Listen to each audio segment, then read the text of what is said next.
What if the princess in a fairy tale became a transformer? The good people of the country Georgia imagined just such a fairy tale. It's a little bit Hansel and Gretel, and a little bit Dracula, and a little bit Shark Tank, and a lots a bit Wild Swans.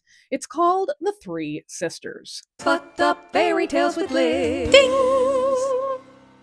Once upon a time, there was a widower with three beautiful daughters and a very creative wife. She was one of those wicked stepmothers and devised a way to get her foolish hubby to dump the girls in the woods. She baked some flatbread until it was very crisp. She announced she was incredibly ill and went to bed hiding the flatbreads with her. And then in bed, she rolled onto her side, snapped one of those crispy breads in half, and cried out as if her ribs had broken. Oh, these terrible girls have broken my bones. She rolled onto her other side and she broke another bread, screaming as the crack sounded. Ah, these terrible girls have broken my other side.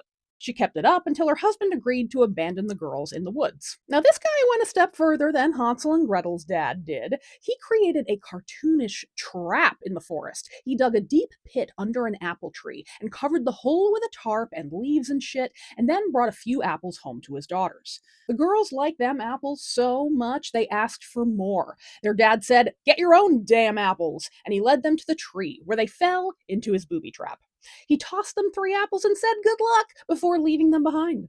The girls were devastated, and eventually they were hungry too, having eaten the apples that their father left.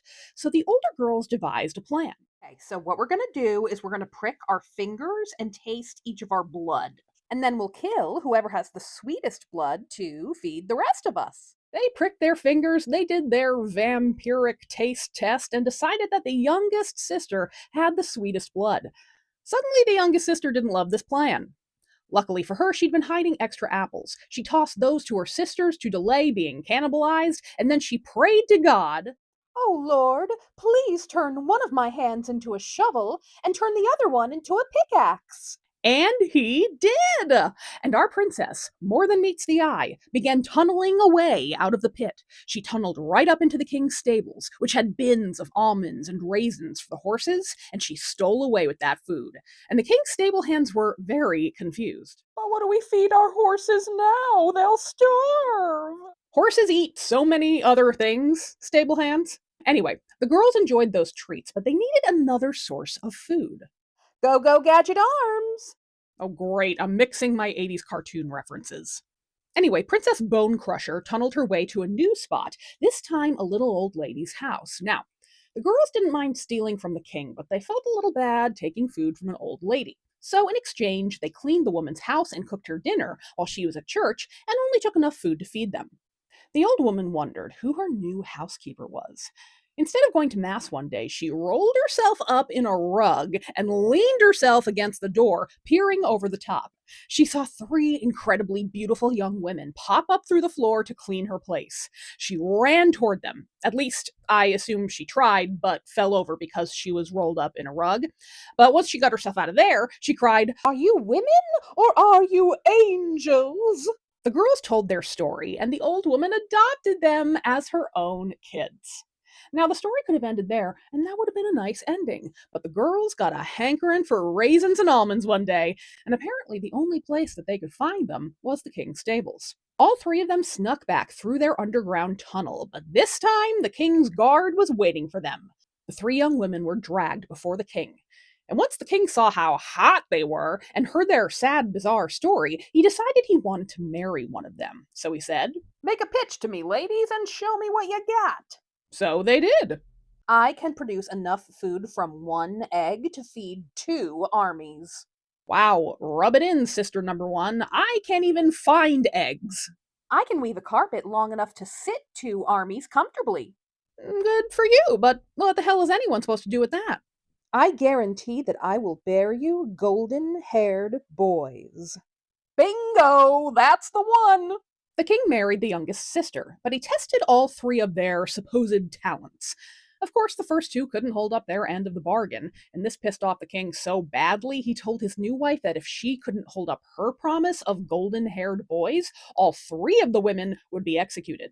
Because this would not be a fucked up fairy tale if it didn't have a brutal and dense king. The king had to go off to war, so he told anyone who would listen that if his wife bore a son, they should hang a sword over the palace door, and if she bore a daughter, they should hang a spinning wheel. Then he told his sisters in law to take care of the midwifery. Is that how you say that word? And left. Now, of course, these sisters were pissed that the youngest had been chosen and had been able to keep her promise, we assume, because this wouldn't be a fucked up fairy tale if the women helped each other. So, when the young queen did produce her metallic haired child, they stole him away and replaced the kid with a puppy. I'm assuming that they picked a golden retriever for the lols. They put the baby boy in, a baby box, which they sent down the river. And then they hung a pestle over the door. And when the king came home, he was like, The fuck is this? I told you to put up a sword or a spinning wheel. What the hell came out of my wife? he was ticked off to find a puppy, but he had enough doubt to wonder if someone had framed his wife, so he didn't worry about it then. In the meantime, the baby box had floated down the river past a mill where the childless miller found it. Free baby! He raised the boy with all the love a father could offer. As happens in these stories, the queen gave birth again, and the sisters replaced this baby with a kitten, perhaps a golden Abyssinian. This time the king was pissed at his wife. I wanted golden haired boys, not a menagerie. But it seems my wife is incapable of giving that to me. Guards, roll up the queen in a steer's hide and pin her to the side of the castle. I declare everyone that passes her by shall spit on her or hit her. And you just know that this king will not be called out on this behavior, and you know the only ones who will be punished are the sisters. But before that happens, some time passes, and the queen is presumably stuck on the side of the castle being tortured all this time. Her sons are raised by the miller in a loving household, and frankly, that is where they should stay. But of course, the king, this fucking guy, is out hunting, because when is the king not hunting in these stories? He meets the miller, and he takes a liking to the guy's sons. Wow, these boys look just like me. And their hair is so golden. But how? Great question, you dull crayon! The king invites the miller and the boys to a banquet, and when the family gets there, the oldest golden boy walks up to the spit where the cook is cooking a pheasant. I'm the cook now. The boy starts cooking the bird, and when it is all brown and roasty, he starts telling the party peeps the story of his mother and the puppy fiasco. And the king is like, "Whoa!" And the boy declares, If I am telling the truth, the steer hide holding my mother will burst and she will be free. And at these words, an explosion sounded, and the queen entered the banquet. Now, of course, one should always get their news from multiple sources, so the younger golden haired son took his brother's place at the spit, and he said, If my brother was telling the truth, this roasted pheasant will grow feathers and fly away. And that dead cooked bird did just that. What a nightmare. I don't like it. The truth was out, and the sisters were punished, both tied to horses' tails and dragged around the kingdom. Now, in the version I read, the tale simply ends.